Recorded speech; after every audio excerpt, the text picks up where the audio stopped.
नमस्कार, आप देख रहे हैं शिक्षा बाई आकांक्षा। मैं हूं आपके साथ आकांक्षा वर्मा।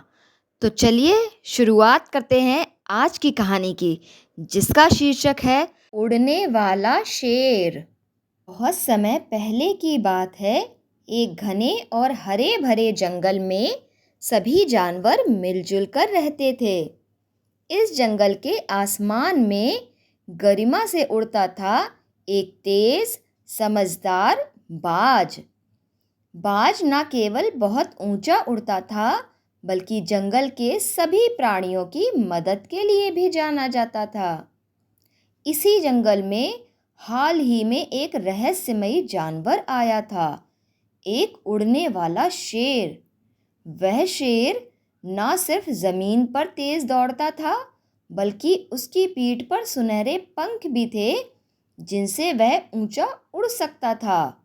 यह देखकर जंगल के सभी जानवर हैरान हो गए।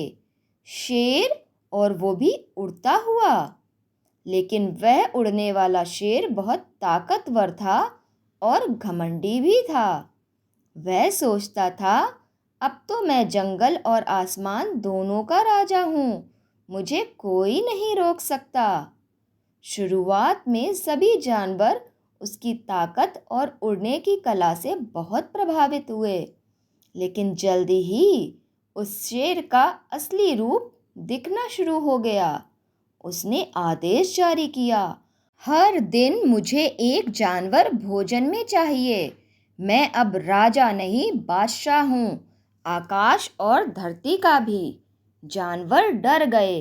वे पहले भी शेरों से डरते थे, लेकिन यह शेर तो उड़ता भी था, कोई कहाँ छुपता। बाज यह सब देखकर चिंतित हो गया। उसने सोचा, अगर इस उड़ने वाले शेर को किसी ने नहीं रोका तो यह जंगल का संतुलन बिगाड़ देगा। लेकिन मैं इससे लड़ाई नहीं चाहता, मुझे इसे समझदारी से हराना होगा। एक दिन बाज उड़ते हुए शेर के पास पहुंचा और बोला, राजन नमस्कार, आप तो बहुत शक्तिशाली हैं, जमीन और आसमान दोनों के स्वामी। मैं एक छोटी सी चुनौती लाया हूँ आपके लिए।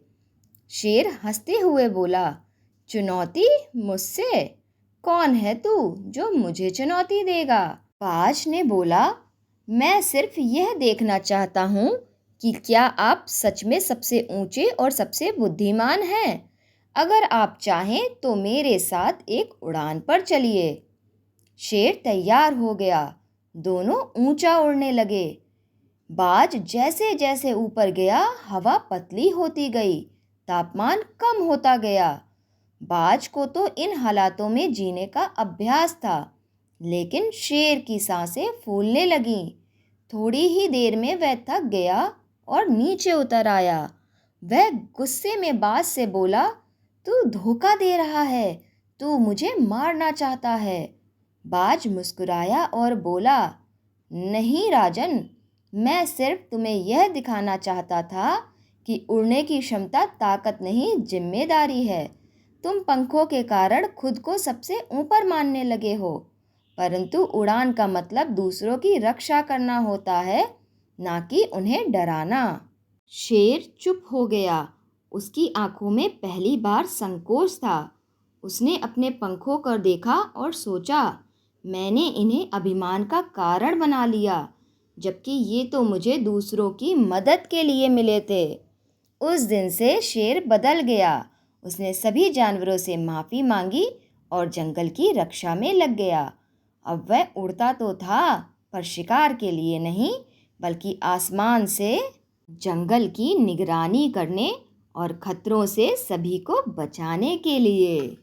इस कहानी से हमें यह सीख मिलती है कि हमें अपनी शक्तियों का प्रयोग अच्छे कार्यों के लिए करना चाहिए। धन्यवाद।